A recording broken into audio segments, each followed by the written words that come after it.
Vous êtes sûrement déjà tombé en manque d'inspiration en voulant dessiner. En tout cas, ça m'arrive vraiment beaucoup. Et bah pour cette vidéo, j'ai décidé de faire autre chose et de prendre qu'un modèle pour faire mes dessins.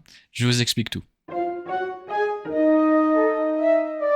Comme à mon habitude, je cherche beaucoup d'idées sur Pinterest. Et puis généralement quand je cherche une image et je la trouve, c'est vraiment similaire à mon dessin. Et ça, c'est plus possible. Bien que ça m'embête pas vraiment, en fait des fois j'aimerais que ce soit un peu plus créatif. Et puis du coup je me suis mis à rechercher et puis après quelques temps j'ai trouvé quelques références comme celle-ci ou encore celle-ci.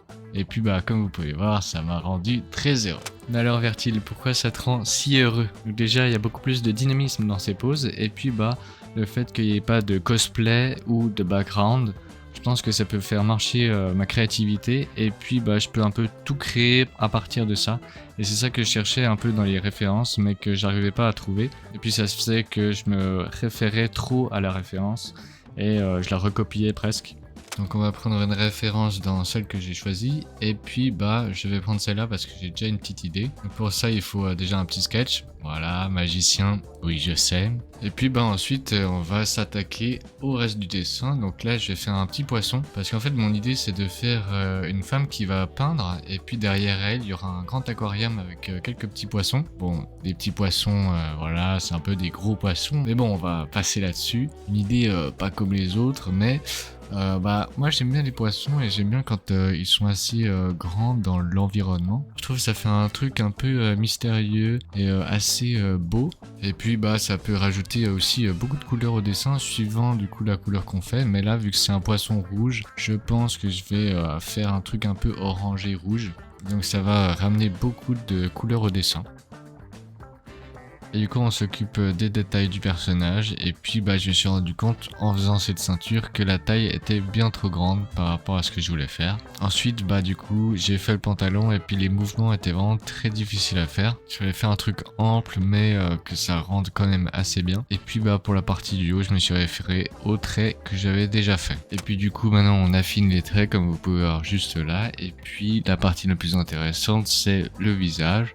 Donc j'ai opté pour des cheveux longs et puis c'est vraiment ce que je voulais faire. Donc je trouve ça vraiment très cool et je suis vraiment très satisfait de ce dessin. Après quelques jours, je me rends compte que j'aime plus trop le poisson que j'avais fait parce que il est pas aussi bien que je pensais. Donc qu'est-ce qu'il faut faire? On doit le refaire.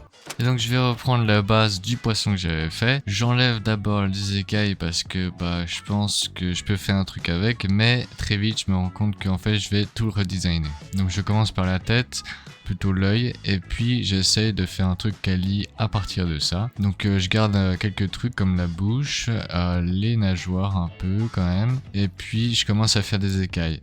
Très vite, je me rends compte que ces écailles me conviennent pas et donc du coup, j'essaye de les rendre un peu plus réalistes.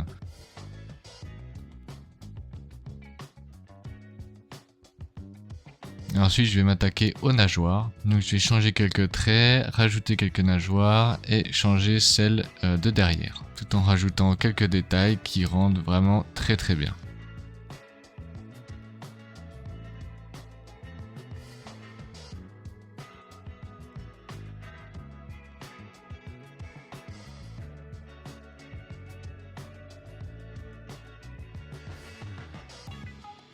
Et donc voici le résultat pour l'instant, il nous manque le support et le tabouret. Et puis là j'arrive à un moment où je me dis peut-être zoomer le dessin, ça pourrait un peu réduire l'effet très vide du dessin. Bon, j'aurais pu mettre un peu plus de détails, mais zoomer ça peut être une solution et donc du coup on va partir sur ça. Du coup on va commencer la colo. Donc je suis parti sur une palette un peu style nature, donc on va beaucoup utiliser du brun, du beige et puis un peu des dérivés de vert aussi. Et puis pour l'aquarium on va faire un truc assez foncé, on va pas avoir très distinctement dans l'eau. Puis on essaye de faire une ambiance assez cosy, donc on met beaucoup de lumière tamisée et puis on essaie de mettre un peu de particules pour faire un peu réaliste. Du coup on arrive à un résultat un peu de ce style. Après j'ai remplacé les traits noirs par des traits un peu de couleur similaires au ton que j'ai utilisé. Donc j'ai mis du brun clair, parce qu'avec le noir ça faisait un peu trop marqué. J'ai aussi changé le fond de l'aquarium.